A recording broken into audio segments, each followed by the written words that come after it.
Hey everyone, I'm back again with another book review because yesterday I just finished this book and I wanted to do a review for it because I loved it so much. It is The Statistical Probability of Love at First Sight by Jennifer E. Smith. This book was so good. I gave it 5 out of 5 lily pads. Oh yeah, it was that good. Now, I bought this book at Barnes & Noble last year. I think it was last summer, and I had it on my shelf for a year and I didn't read it, and why did I wait so long to read this book? It was that good. It was so good. I have to admit, I put off reading this book because I was scared about the hype because a lot of people really loved this book, and so I was sort of scared. I was worried that there was going to be lots of insta love and stuff like that, but I was so wrong. So anyway guys, let's get on with the review. If you guys see me looking over at something, I have a review for this on my blog. I just posted it if you guys want to check it out. I'm using it as a reference in case I need help if I forget to mention anything, so don't mind me looking over at it.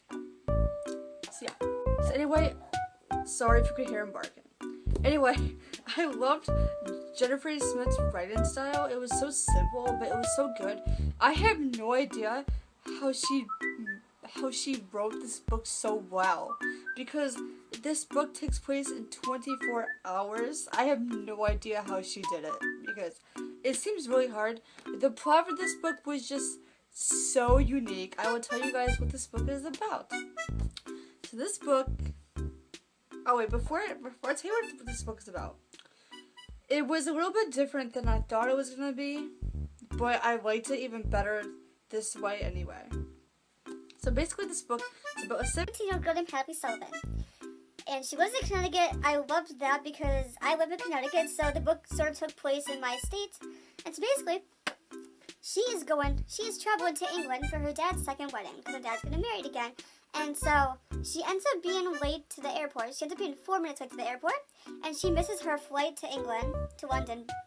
She misses her flight to London, and then something happens, something good. And so basically she has to wait in the airport for the next flight. So she waits for like 3 hours. And while she's there, she's just randomly sitting down, and then she decides to get up and walk around. And then she drops off some of her stuff, and this guy picks it up for her. His name is Oliver. He's British. He's from England. And him and Hadley end up talking to each other, and they find out they have seats next to each other on the plane, so that works out really well. And so basically they talk to each other on the plane. They talk and get to know each other and stuff, and talk about just whatever they want. Talk about some family problems or whatever. They end up really liking each other, as you guys could probably tell what it's about because look at the cover.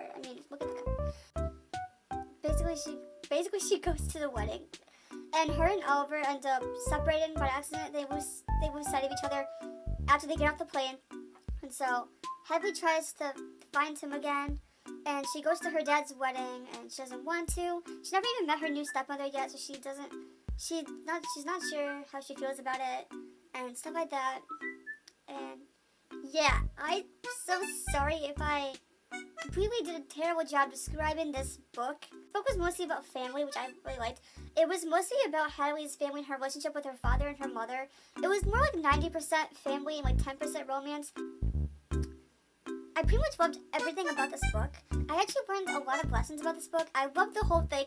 I loved the whole lesson about fate and destiny, and I loved the whole message where it's like things happen for a reason. I love that because, think about it. If Hadley wasn't 4 minutes late to the airport, she never would have met Oliver. The main character, Hadley, she was such a great character. She was nice, caring, smart, independent, and mature for her age.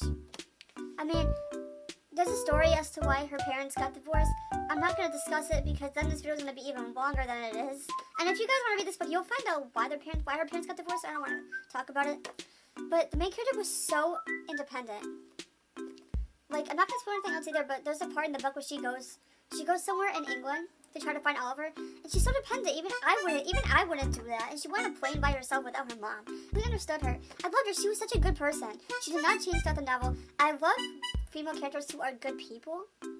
This book was so clean. That's one of the things I loved about this book. It was so clean. There was no swearing, no sex scenes or anything like that. It was completely Queen, sorry. Another thing I liked about Hadley was when she had opportunities where she was offered a drink, like beer or whatever, and she said no. Thank you. I read so many books, especially young adult fiction, where the main characters drink underage as if they think it's okay, but it's not. That bothers me. It's like they all think it's okay to drink when you're 16. I'm like, what? No. I don't approve of that. Because I'm a good person. I'm a good person. I follow the rules and everything. And so I loved how she didn't drink or anything. I mean, well, on the plane she did try one sip of whiskey, but that's it. Like she didn't like it, and she didn't want to have more and everything. She kept saying no to the beer. I'm like, yay, I love you. Okay, so let's talk about Oliver. Oliver, oh my gosh, Oliver was such a great guy. He was such a gentleman. He was smart and funny.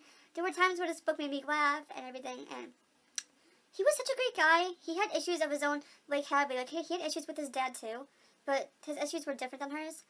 And I have no idea why. I said this in my review on my blog. I had no idea why, but while I was reading about Oliver, for some reason he reminded me of Augustus Waters from The Fault in Our Stars. I have no idea why he reminded me of Gus. I don't know why. I think it's because he's so smart and he's a gentleman and he's funny. He just reminded me of him in some way. I have no idea why. You guys should really read this book. If you guys love contemporary, this is definitely a must-read. It's so good. I would recommend it to anyone. If you want a cute, nice, clean romance that deals with family problems, I would definitely recommend this book. The plot is so unique. I love Jennifer E. Smith's writing. I have her third book, The Geography of You and Me, and I really want to read it soon. I think I might read This Is What Happy Looks Like, but I don't own it. So anyway, guys, that is my review. I apologize it's so long, but you guys need to seriously pick up this book right now. It was that good, and I feel guilty for waiting so long to read this book after owning it for like a year. And this book was just perfect. It was perfect. I'm not gonna lie. That was it for today, guys. Thank you guys so much. I love you guys so much. I got a couple new subscribers, so thank you guys. Welcome to my channel. I'm Steph, by the way. Bye. Go read this book right now. It was that good. Bye.